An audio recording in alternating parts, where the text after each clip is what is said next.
Hi friends, it's Deanna Williston from Our Blooming Catholic Life, and I wanted to come to you to talk a little bit about different flavors of Franciscanism. And if you're thinking, oh, she's going to talk about the different Franciscan third orders, nope, not what this is about.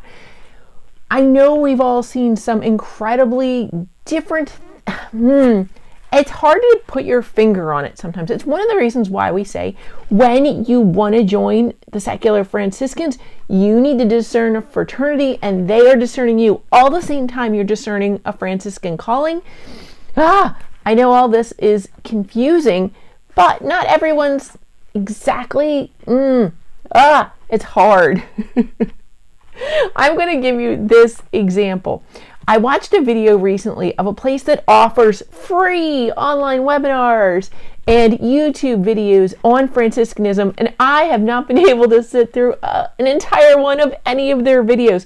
To me, it's not Franciscanism. To them, it is. We're not all exactly the same. So I'm going to address points they made in their video. You can find them if you'd like and go find out. They called their video The 3 Pillars of Franciscan Education. And they were so ready for it. They were very excited. And I think this is in a nutshell. While I can't watch any of their videos, there's also people who write Franciscan books, or sometimes you see somebody in a habit, and you're like, oh, please don't represent all Franciscans like that. Okay, here it is. Here is their 3 pillars of Franciscan education, and I'm going to compare them with how I would say that.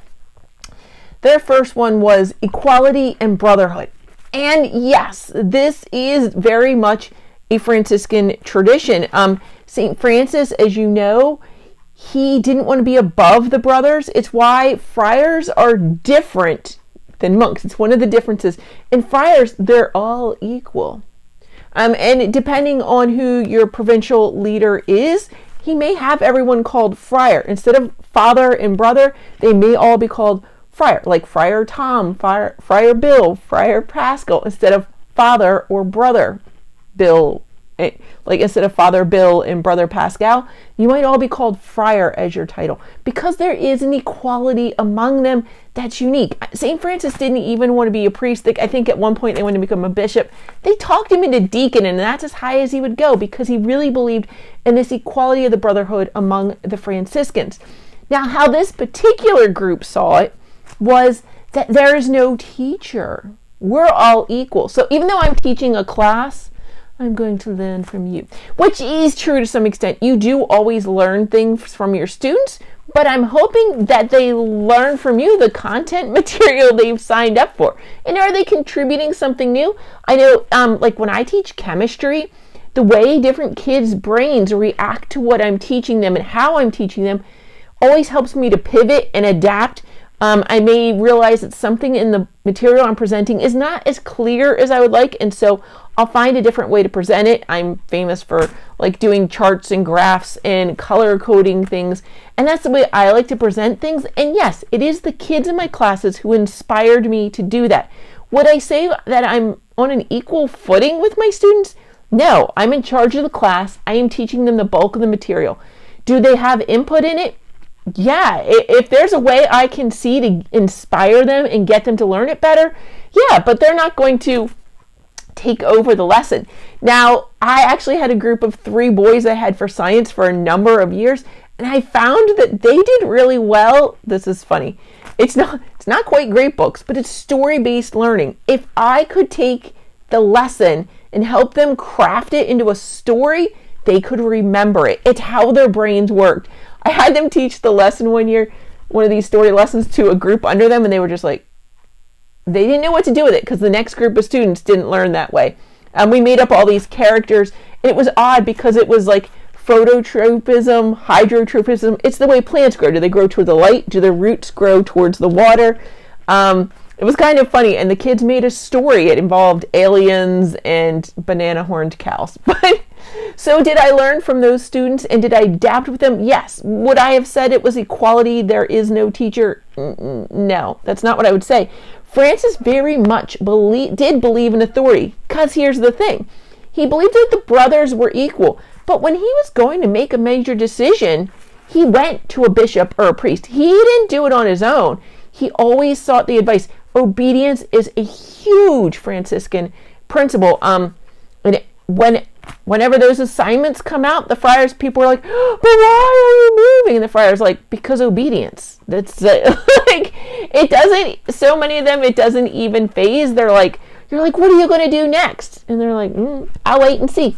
It's not my decision anymore. Obedience. And I think we even talked about that with Let the Fire Fall, about Steubenville, and the friar who went out there and reorganized that, and he didn't really want to do it, and they were like, "No, I really think this is for you." And in the end, he went out of obedience, and it was amazing. Obedience. There is an equality brotherhood concept, but in Franciscan education, there is a teacher, there is obedience. It is there. Point number 2, they said so this is a pillar of their education, they say, is history is personal experience. That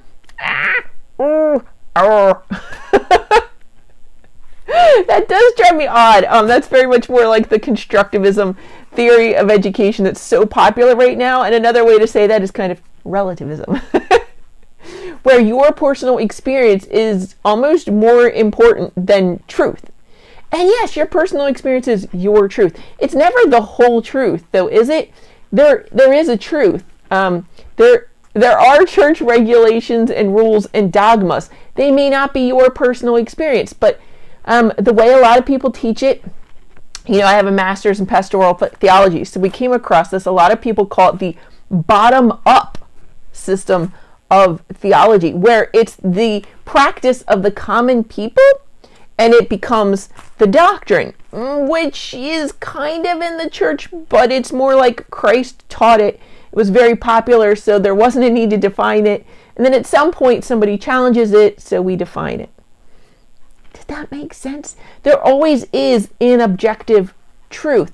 And yes, you may have personal experience, and you can learn from it, and it does enrich your education, but it's kind of like an extra, an add-on. So like when I'm teaching chemistry to the kids, and I realize these kids need color coding.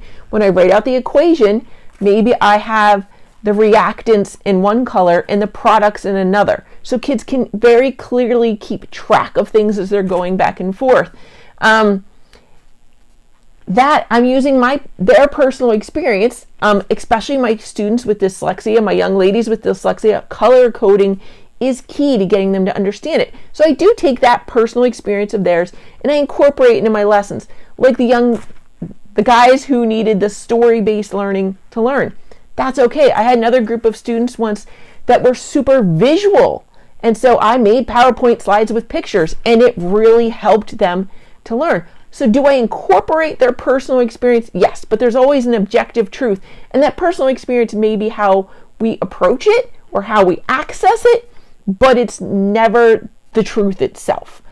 I just worry that that's going to lead you to both relativism and to pride, and that's not cool. I would argue many other qualities in there. For this second one, I'm going to say humility and Mary and chastity and truth. Those are very much Franciscan principles. Mary leads us to that complete humility, right? And Jesus, there is truth there. Mary's, and that it all ties back to that obedience, right? Humility, obedience, Mary, it's all in there. It's all in there when you look at Mary. And the Franciscan order is very Marian. They went around recently. They just finished a 2-year tour getting people to sign up for the Militia Immaculata, the MI, St. Maximilian Kolbe's group, where we all consecrate ourselves to Jesus through Mary. And when you do that, you're saying, Mary, take everything. Take my life, take my works, take control of me. Do whatever you need to do to bring more people to Christ. I give you me. Do through me whatever you need to do. I will be your hands and feet. I'll be your voice here on earth. And that takes a lot of humility. And so it's not my personal experience necessarily anymore. It's Mary leading people to Jesus.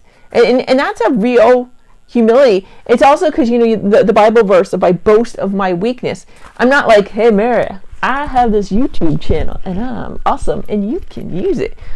Because this started because if you go back to my very first video in these series, the Our Blooming Catholic Life, what became that, what was actually happening was I finished grad school second time in a row, got 2 masters back to back, and I didn't know how to live my life.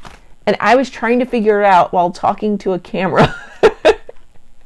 And so Mary has used that. My most popular video is on the little office of the Blessed Virgin Mary. So Mary took my weakness and my littleness, and no matter how many videos I make where I think I'm clever or smart or it's exactly what people need, it's one of those awkward videos that I didn't know what I was doing that Mary is using the most.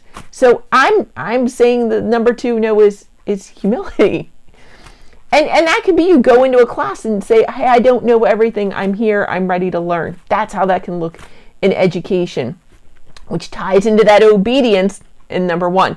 So number 3, they said that the third pillar of Franciscan education is the experience of the poor. That's, again, a bottom-up theology. There's an experience of the poor where they have complete humility and obedience and reliance on God. That's the one we're looking for. How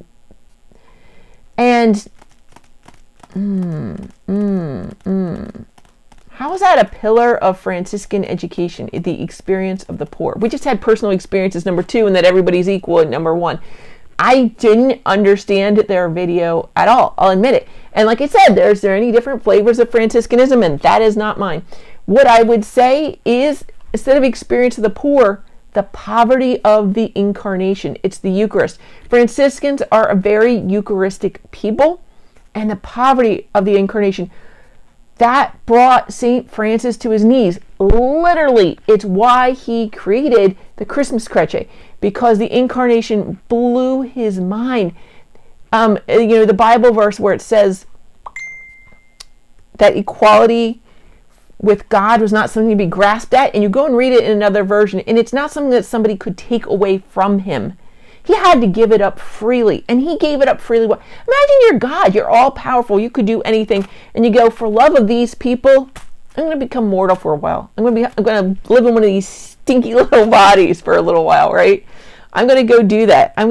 It's just like, what? He really did that. He really became one of us. Why? To take on our sin and save us. Have you ever... there are many gods that people have created in this world, right? There are many gods with a little g that people think exist.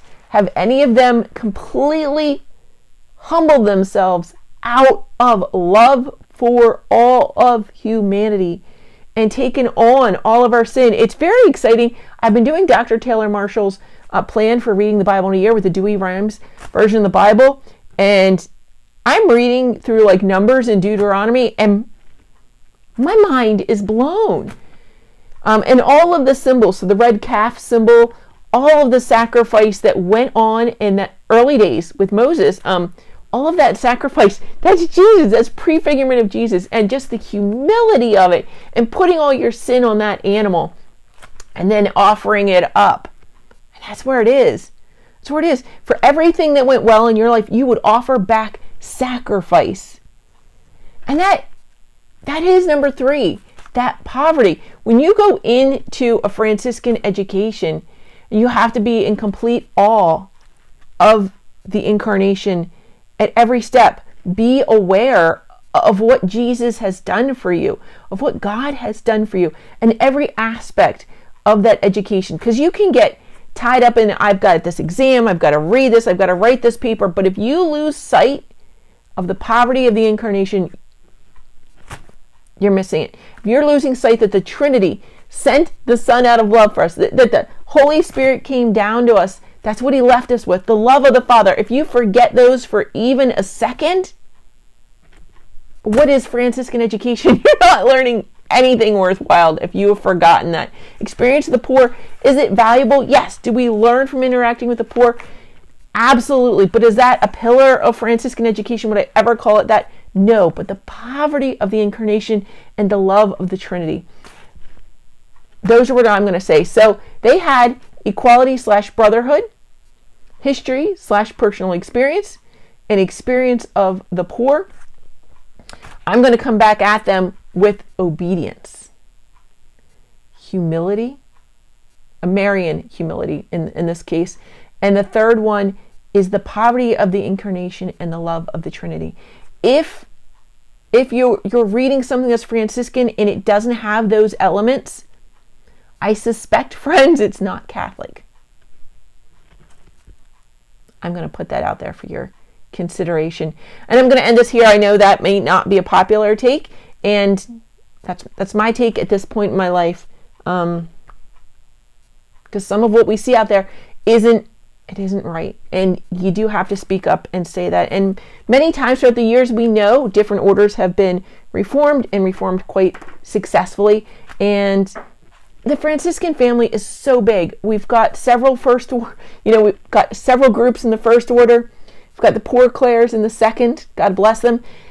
And even there, I think there's been some arguments over time, but that's more like Novus Ordo or traditional Mass. I don't know that their reforms are quite the same as in the other orders. And in the third order, there are so many groups. Both brothers, sisters, priests, laity. There are so many groups within the third order. And then you have the third order, that's us, of secular Franciscans whose rule is under the Pope. And so many groups. So Franciscanism is going to look different. We're a big group. I get that part, but I'm saying look for these benchmarks. Look for obedience to the hierarchy in the magisterium. I'm saying look for a Marian humility.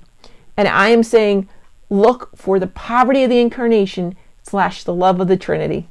Those are the things I need you to look for. If those three things are not in your Franciscan education, friends, I don't know what you're learning. And you may need to check that. God bless you, friends.